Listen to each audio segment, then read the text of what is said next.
everybody, what's up? I'm Rizzo. I'm Zero. And I'm DK. On this episode of Anime Reaction, we watched episode 6 of Qualidea Code.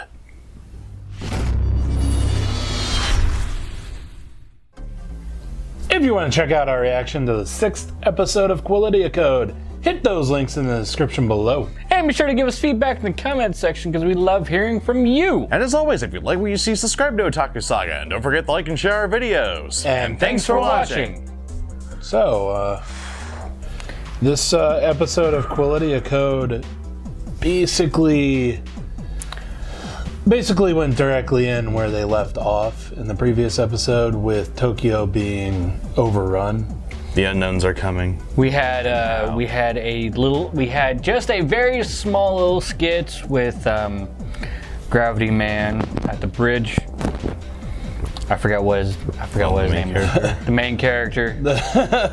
It had to be the main character. Well, as far as I can tell in this series, the main character is whoever they decide to focus on in that episode. Very much. This is I wouldn't pretty necessarily episodical. classify any of them as mains, main characters versus supporting characters. Okay. Because you get the stories with, what's his name, the head of the Tokyo branch. And he's the main character in those, but you also get the stories from the point of view of the Chiba branch and the Kanagawa branch as well. Yeah, like this one is. All right. So this I really one like was that definitely more from the point of Hime. Yeah, I really like that. Personally, I think that's fantastic story writing. I think that it's really great because they have the 3 different authors. And So you get those 3 they different can do that points really of views. effectively. I also tend, like in actual TV shows, like live action TV shows, I should say. That's kind of the way that I tend to like it as well, where you get different stories from different characters' point of views. Okay. But the only little bit of scene that we get is basically our Gravity dude, the original head of Tokyo. He's already snapped, like he's gone. But the scene that we get is basically him just going freaking Super Saiyan and going like, Enemies are here, I get the kill. But he doesn't say that. No, he says, I'm going to destroy everything. Yeah. He has lost his reason for living. So, for the time being, he is focused on enemies. We'll see what happens next episode, or probably the episode after that. And But now that we Probably. see how people are targeted when their codes start glowing, I am more or less convinced that Canaria is dead. Like, those things just straight up come in, Smashed them. pancake them. I'm actually surprised I didn't see nearly as much gore and viscera after those, the Tokyo students got smashed. Yeah. You think it pieces, but Yeah, that's pretty intense. maybe this didn't have the Blu-rays. So we see that the head and subhead for Chiba are going to Tokyo to back up Hime, leaving all the Chiba students at the coastline with what's his name, who keeps going nuts. And then we also see the Hotaru, the subhead for Kanagawa. Take Aoi. Yeah, she's taking Aoi through the path that Aoi had traveled, because they're trying to figure out the thing behind the glowing codes and the targeting of students.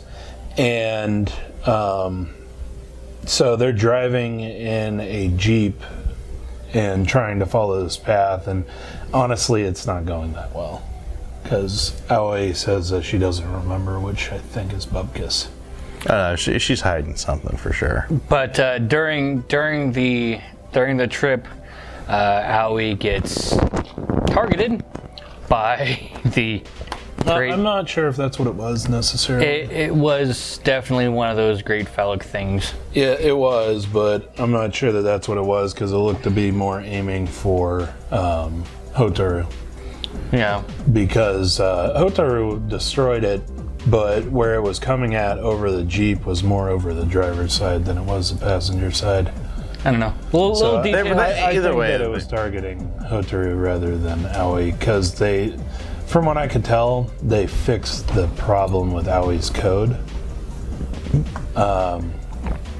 when they caught it. Yeah. So I'm not sure. But they were definitely targeted. Yeah. Hotaru beat it easily.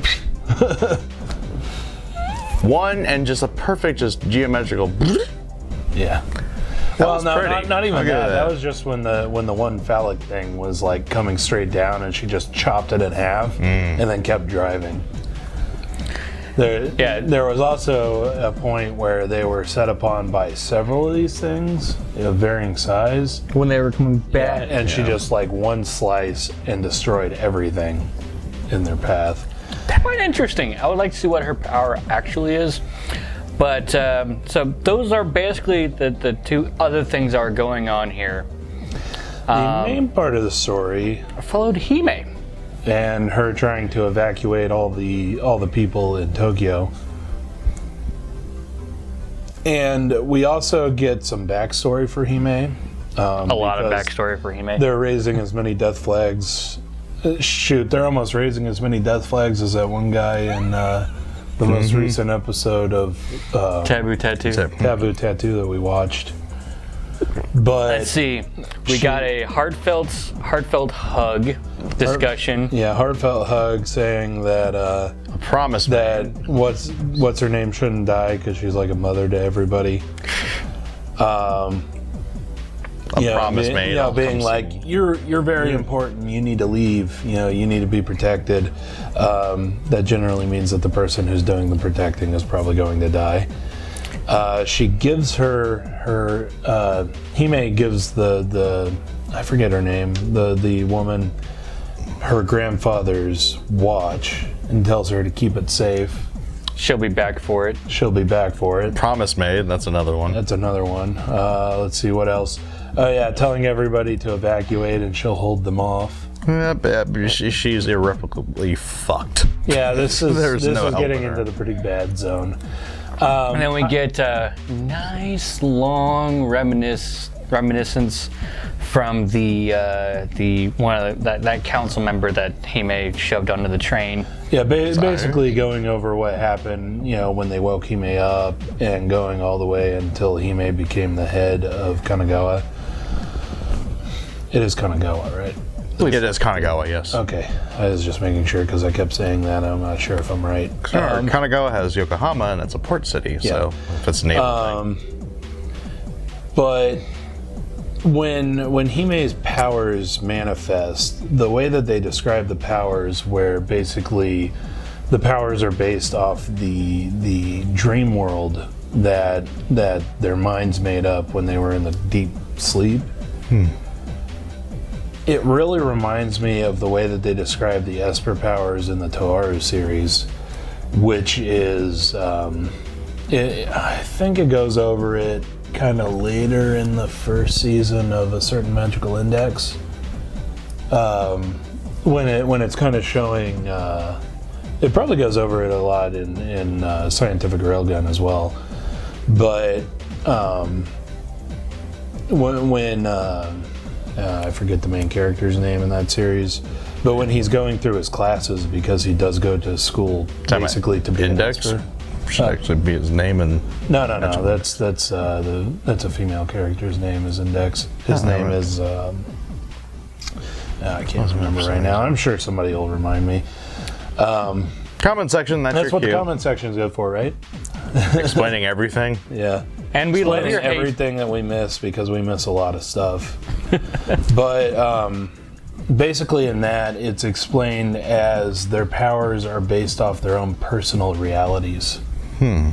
So the stronger your personal reality, generally the stronger that your powers are. So somebody like Mikoto, who is one of the most powerful espers in the city, her personal reality is like really strong, Yeah. which is why she's a level 5. But yeah, it just kind of reminded me of that a little bit. we got. But basically, in this one, what's going on is, at some point in time, Hime, and I can only imagine a number of different kids all across Japan or all across the world, maybe, gets put into a cold sleep. Yeah, that was brought up, I think, in the first episode.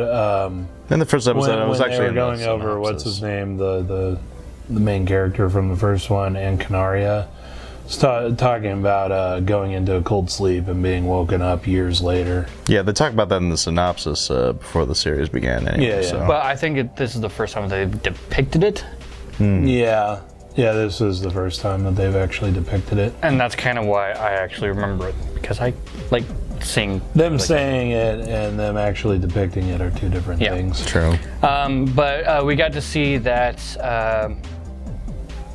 the mom person, Oni-chan.